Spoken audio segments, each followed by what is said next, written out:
Religion makes promises. It promises answers to your deepest fears. It promises certainty where life feels uncertain. It promises purpose where existence feels chaotic. It promises comfort, community, guidance, hope. It claims to speak for truth itself. But what happens when those promises collapse under the weight of scrutiny? What happens when you hold them up to the light of reason, only to find cracks, contradictions, and lies? This isn't about attacking individuals who believe. It's not about mocking anyone's search for meaning. This is about confronting the systems of power and the stories they sell. Stories designed to control, to bind, to silence questions with fear. Truth should welcome questions.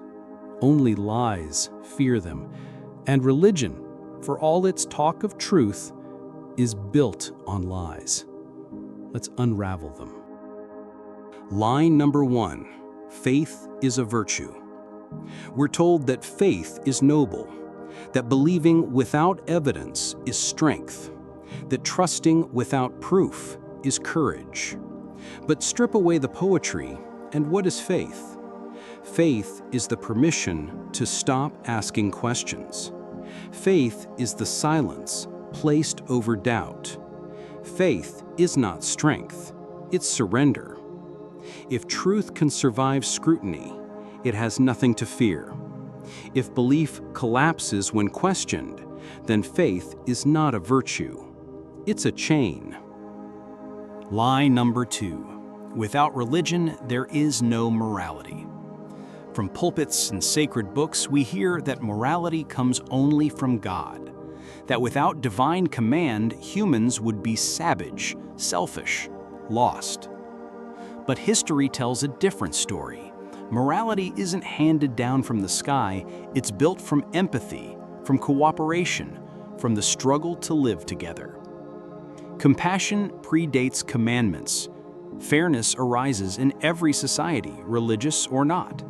The claim that you need a God to be good is not just false, it's an insult to our shared humanity.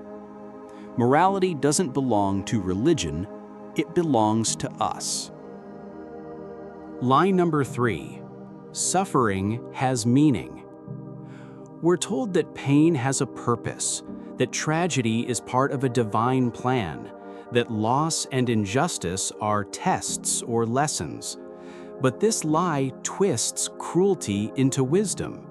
When children starve, when disease ravages, when disasters wipe out families, are we to believe this is love in disguise?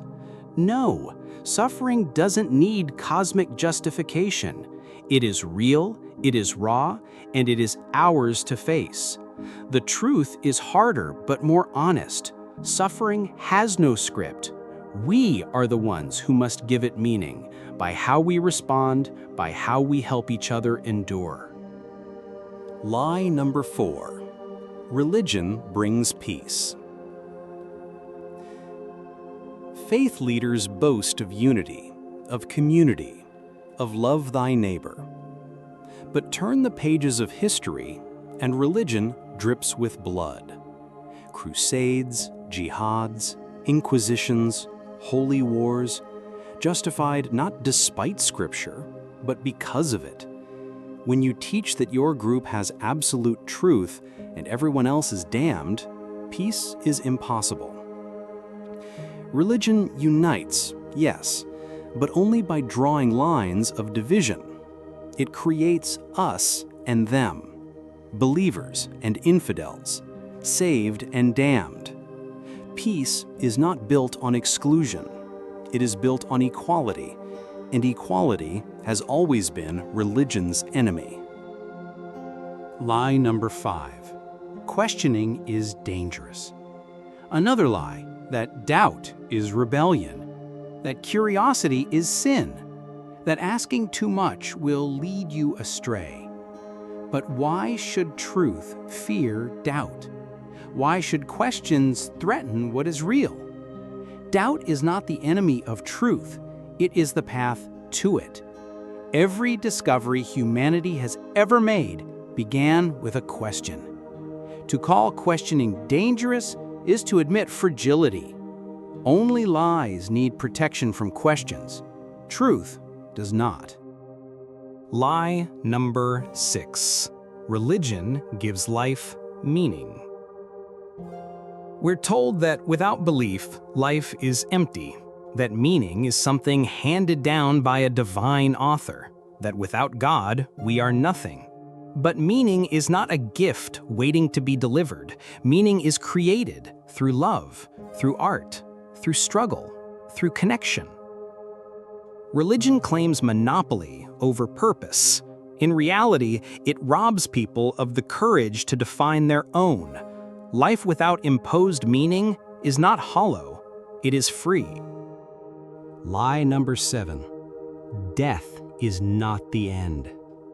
Perhaps the most powerful lie, that death is not final, that heaven awaits the faithful, that hell punishes the wicked, that your story continues forever.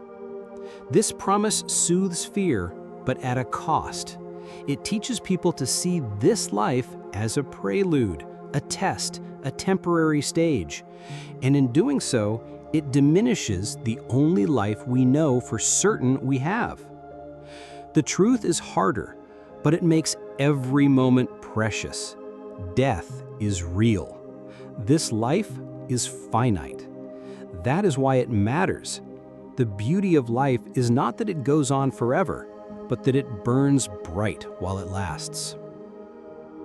Lie number 8. Religion is love. We're told religion is love, that God is love, that the faithful are called to compassion. But what does love look like when it condemns those who think differently? What does love look like when it demands obedience under the threat of eternal fire? That is not love. That is control dressed as care. Real love does not demand belief. Real love does not threaten. Real love does not divide. Religion is not love. We are. Lie number 9. Religion protects the vulnerable. Another story, that the church, the mosque, the temple exists to care for the poor, the weak, the lost. And yes, religion often cloaks itself in charity. But behind that cloak lies exploitation. From hoarded wealth to protected abusers, from selling indulgences to silencing victims, religion has often protected itself, not the vulnerable. The truth? Humanity doesn't need a pulpit to show compassion. We have always had the capacity to care. Religion takes credit for what is simply human decency. Lie number 10. Religion is eternal. We're told religion is timeless, unchanging, necessary, that civilizations rise and fall, but faith endures. But religions are born, evolve, and die, just like myths before them. The gods of Egypt, the pantheon of Greece, the temples of the Maya, all once eternal, now dust. Religion is not eternal. Change is eternal. The only constant is our search for meaning, and that search does not belong to any one creed. These lies are not harmless. They shape laws. They justify violence. They silence victims. They pit neighbor against neighbor. They warp children's minds to fear, doubt, and worship authority. They chain billions of people to illusions that trade freedom for obedience. Religion claims to lift humanity, but too often it shackles it.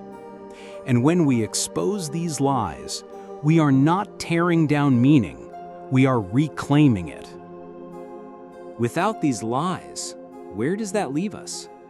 Not adrift, not lost, but free.